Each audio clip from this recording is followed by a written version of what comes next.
So in the first video of Dr. Jekyll and Mr. Hyde, I talked about the first part of the book. And now I want to talk about the last half of the book and tie some of those concepts together and talk about some new ones as well.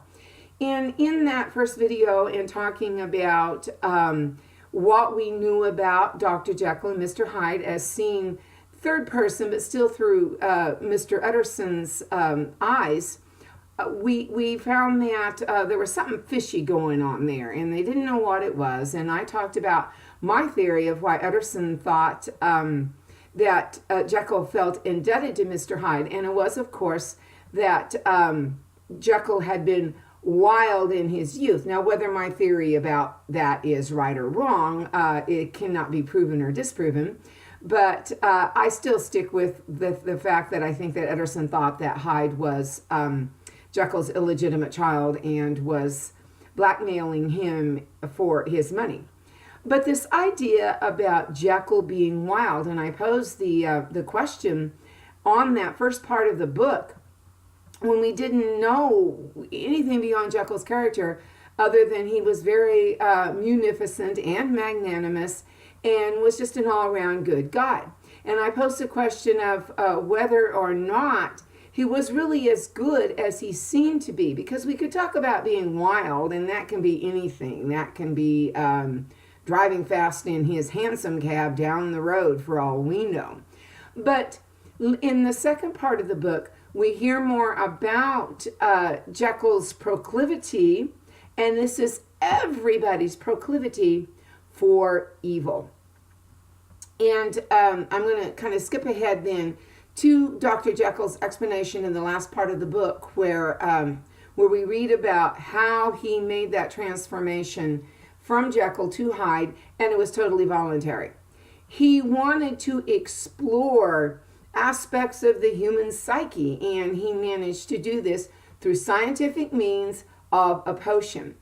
Now, even though this potion went under the auspices of scientific, it still harkens back to, and when I talked about Oliver Twist, I talked about fairy tales.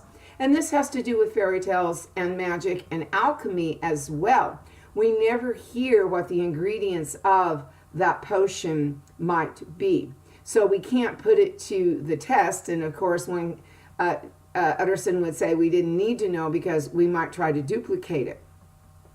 But when Jekyll began the experiment and turned into Mr. Hyde, he was alternately aghast at what Hyde did, but yet he took great pleasure in it while he was Hyde, and then he began to take pleasure in it anyway. And this goes back to the idea of original sin from a religious point of view, but also Freud's theory of the id and the ego and the superego. We don't rid ourselves of the id. That part of our brain is already there. And Jekyll talks about when he kills the councilman, and of course the name totally escapes me now, but he did that after he had refrained from taking the potion for quite some time. And then when he finally gave in and did it, he took great pleasure in beating this man to death. And he doesn't deny that.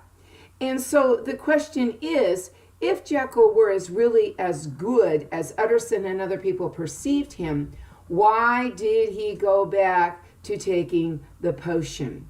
Is it like a drug? Is it addiction? Or is it fulfilling that part of the human psyche that needs to be fulfilled in some way? And yeah, that cat keeps stealing my thunder, but don't look at her.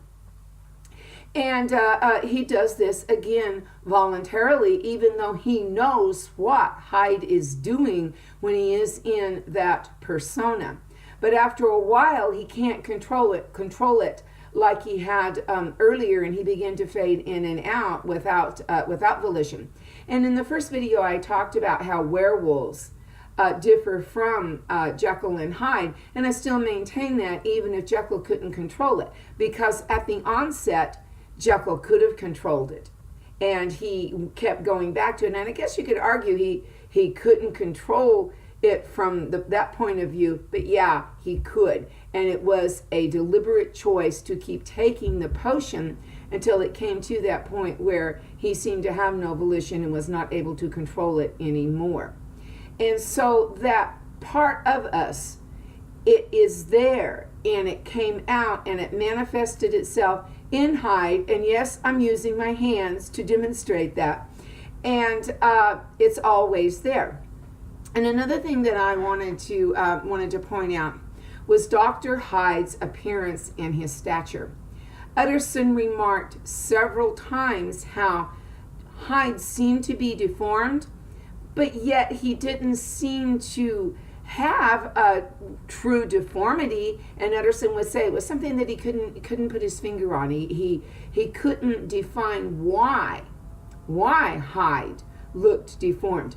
Yes, he was much shorter. He might have been a bit hunched, but still the deformity couldn't be, it wasn't concrete. Utterson also said several times, and perhaps other people said it as well, referred to Hyde as being ape-like, a monkey, ape-like, and the way that he walked. And I think that this is, and if I were writing a paper, I wouldn't say I think, I would say this is. So keep that in mind when you're writing in a paper.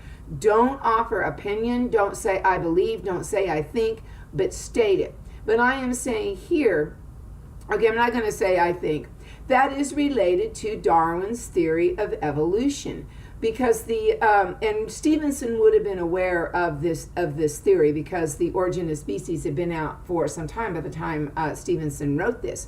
So it wasn't as we conceive it now, where apes and humans shared a common ancestor, but they thought that humans had evolved from apes, and for a long time they looked for the missing link, which was that link between the ape and the human. And we know now that that was not the process. So in light of the science and of Darwin's theory, Hyde was ape-like because the ape was the, I don't want to say evil specifically, because can an animal be evil if it's not cognizant of good and evil? But Hyde was.